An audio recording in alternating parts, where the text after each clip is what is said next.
Halo para pendengar, dimanapun kalian berada, balik lagi di channel Gary Christopher dan selamat datang di pembahasan light novel Nozomu no Fushi Boukensha Volume 3 part yang pertama.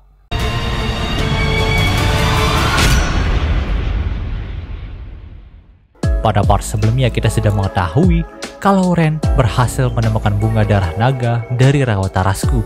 Tapi saat itu, dia juga bertemu dengan seorang pelayan keluarga bangsawan yang bernama Isaac Hart. Dan nampaknya Isaac dan Ren akan jauh lebih sering bertemu lagi nantinya.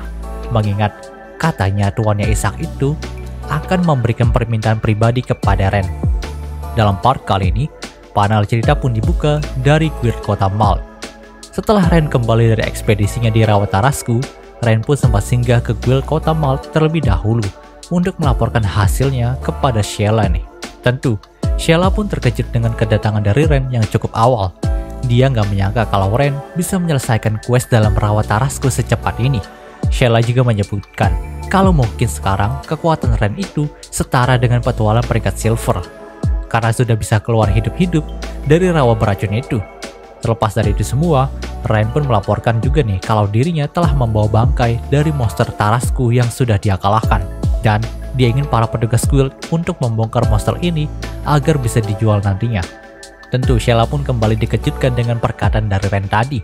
Tapi dia tahu kalau tubuh barunya Ren ini bisa melakukannya dong. Jadi di sini dia pun membawa Ren ke bagian belakang dari guild, tempat di mana para petugas pembongkar monster itu berada.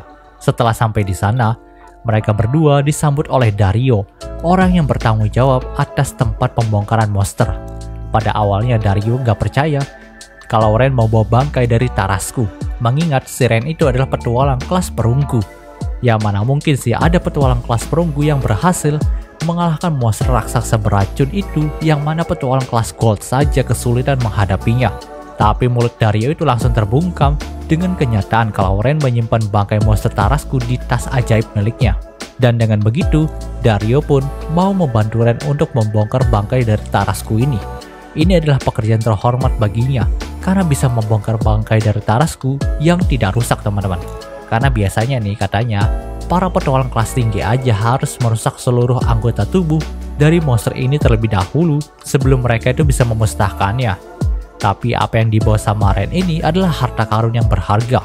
Mereka bisa mendapatkan setiap anggota tubuh dari monster ini untuk dilelang nantinya. Oh ya, di sini Ren juga katanya akan mendapatkan bantuan lelang atas bangkai Tarasku ini dari koneksi milik Dario. Setelah selesai dengan urusannya dalam guild petualang, Ren pun langsung menuju ke panti asuhan tempat Alice berada. Lalu menyerahkan bunga darah naga untuk pengobatan biarawati di sana yang bernama Lilian, teman-teman.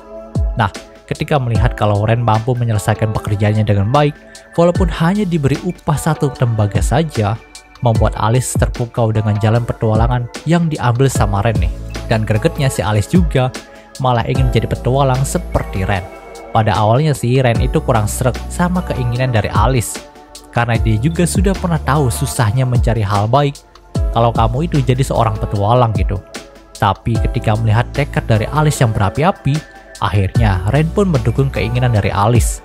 Dia bahkan menasihati Alice untuk berlatih mulai dari sekarang, karena memang nih dia itu baru boleh menjadi seorang petualang ketika berumur 15 tahun. Dan sebagai pelatihan pertamanya nih, Ren akan mencoba berbicara dengan witch kenalannya untuk mengangkat Alice sebagai murid. Ya kita tahu lah, witch yang dimaksud sama Ren adalah Lauren, teman-teman. Nah, karena Ren lah yang meminta hal itu, tentu Lauren pun langsung setuju aja. Dia nggak mungkin bisa menolak permintaan dari pria yang dia sukai gitu. Namun di sini Lauren itu sempat kesal sama Ren, karena si Ren itu gak mau mengakui kalau Lauren masih muda, teman-teman. Padahal Lauren sendiri umurnya masih 24 tahun gitu. Tapi untungnya Ren itu bisa merayu Lauren kembali untuk gak ngambek lagi sama dia. Panel cerita pun berpindah keesokan harinya. Saat itu Ren pun memasuki guild untuk menyambut pagi di hari baru itu. Tapi tiba-tiba aja dia dihampiri oleh Sheila. Dan di sini Sheila pun berkata kalau ada yang harus mereka bicarakan sebentar dalam ruangan konsultasi. Panel cerita pun berpindah ke ruangan konsultasi guild kota Malt. Ketika itu Sheila pun langsung bertanya apakah Ren punya koneksi dengan keluarga Latul, karena memang nih ada permintaan pribadi yang berasal dari keluarga tertua dalam kota Malt itu untuk Ren. Mendengarkan hal itu Ren pun kaget dong, karena dia juga tidak mengenal atau memiliki koneksi sama sekali dengan keluarga Latul. Tapi, jika diingat kembali saat berada di Rawa Tarasku, dia bertemu dengan seorang pelayan bernama Isaac Hart. Maka dari itu Ren pun tanya nih untuk memastikan saja, apakah permintaan pribadi itu atas nama Isaac Hart atau bukan. Dan di sini Sheila pun membenarkan hal itu. Dia juga berkata nih kalau permintaan pribadi ini nggak bisa ditolak sama sekali oleh Ren. Karena nih, ternyata keluarga Latul itu memiliki jasa yang sangat teramat besar terhadap kota ini. Ditambah lagi, mereka juga adalah sesepuh dari kota ini, teman-teman. Jadi dari tiap generasinya, Guild juga ikut menghormati keluarga Latul. Dan ada sebuah kewajiban juga kalau permintaan dari keluarga Latul itu nggak boleh ditolak sama sekali oleh Guild. Tentu, setelah mendengarnya, Ren pun mau tidak mau menerima permintaan pribadi tersebut. Lagi pula dia juga berkata kepada Isaac nih, kalau permintaan tuannya Isaac itu masih bisa disanggupi sama Ren, maka dia akan tetap menerimanya. Panel cerita pun berpindah ke kediaman dari keluarga Latul. Ketika sampai di sana, Ren pun dikejutkan dengan hal nggak biasa. Karena memang, untuk masuk ke dalam kediaman keluarga Latul itu, Ren harus melewati beberapa labirin yang tercipta dari benda sihir keluarga Latul terlebih dahulu. Dikatakan nih, keluarga Latul memang sering mengkoleksi benda-benda sihir dari generasi ke generasi. Dan salah satu benda sihir milik mereka bisa menciptakan labirin ini. Nah, sang penjaga gerbang dari kediaman keluarga Latul juga berkata, kalau sebelum menjadi penjaga gerbang, dia dan beberapa orang lainnya memang diminta untuk melewati labirin milik mereka ini. Mereka menganggap kalau hanya orang yang melewati labirin ini saja yang pantas untuk mereka temui. Lalu jika saja Ren berhasil melewatinya, maka Ren itu akan mendapatkan salah satu benda sihir milik keluarga Latul. Sang prajurit juga berpesan kepada Ren, kalau ingin bisa menaklukkan labirin ini, maka Ren juga jangan terlalu mengandalkan matahari. Karena memang jalan labirin ini akan selalu berubah-ubah tiap menitnya. Setelah mendengarkan hal itu, Ren pun langsung mencoba untuk menaklukkan labirin dari keluarga Latul, teman-teman. Sebenarnya, dia juga cukup malas sih untuk melakukan ini. Karena secara logika, keluarga Latul lah yang menginginkan jasanya. Tapi kenapa Ren itu harus susah payah dan diuji kelayakannya terlebih dahulu oleh mereka gitu.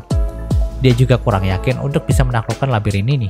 Dan benar saja nih, setelah beberapa saat berkeliling labirin, Ren tersesat dalam labirin itu, teman-teman. Dan memang, jalan dari labirin ini selalu berubah tiap menitnya. Itulah yang membuat Ren jadi muak untuk berada di sini.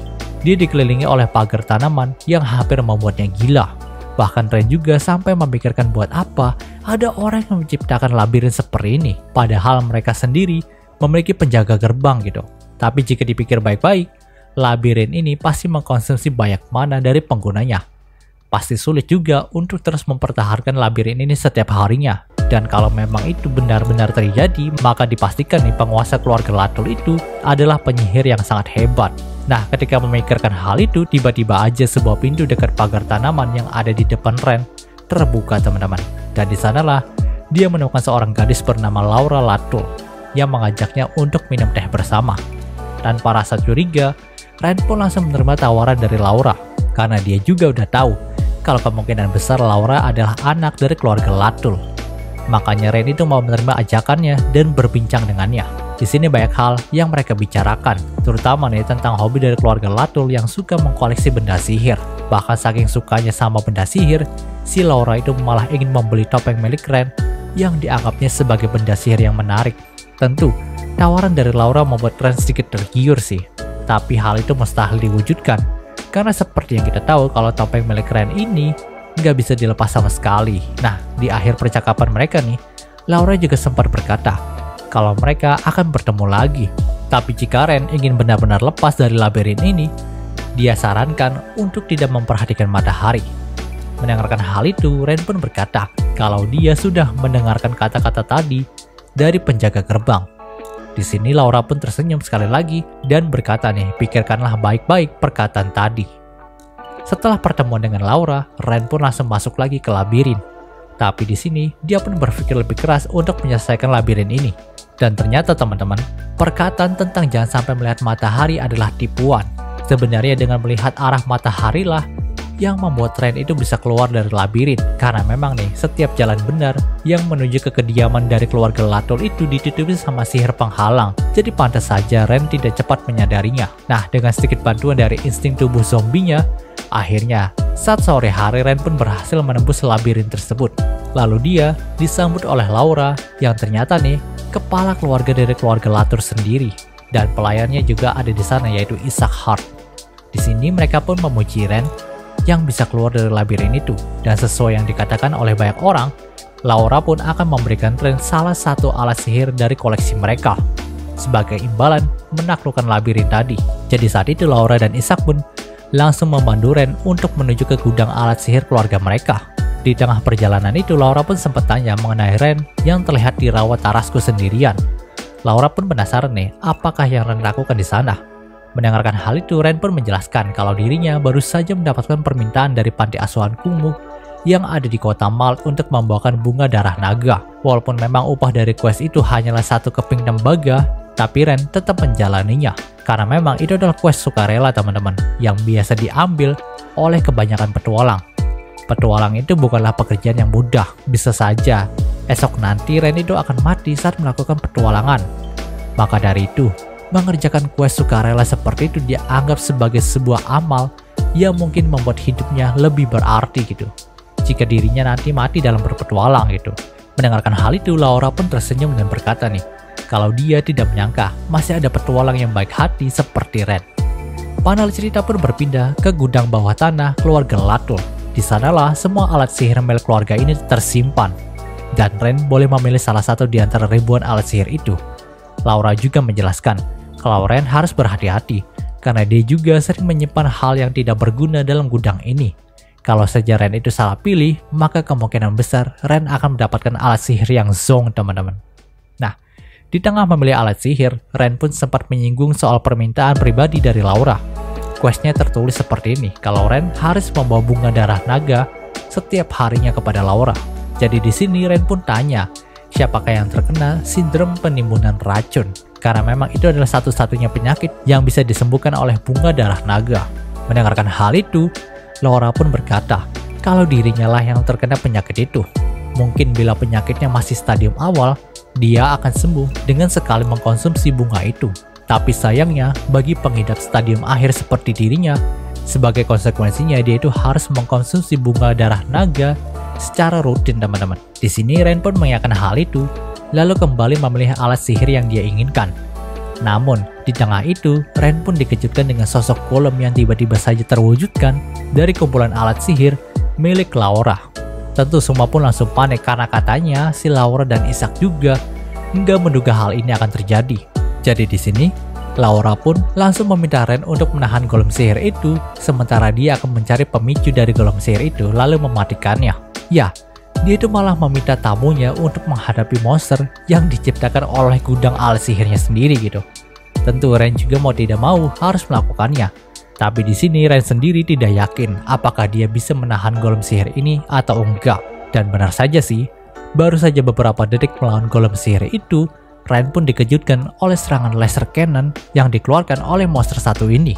Tentu karena laser cannon itu juga, Ren hampir saja mokat untuk kedua kalinya. Nah, lebih parahnya lagi, golem yang terbuat dari alat sihir itu juga malah membelah diri menjadi dua teman-teman.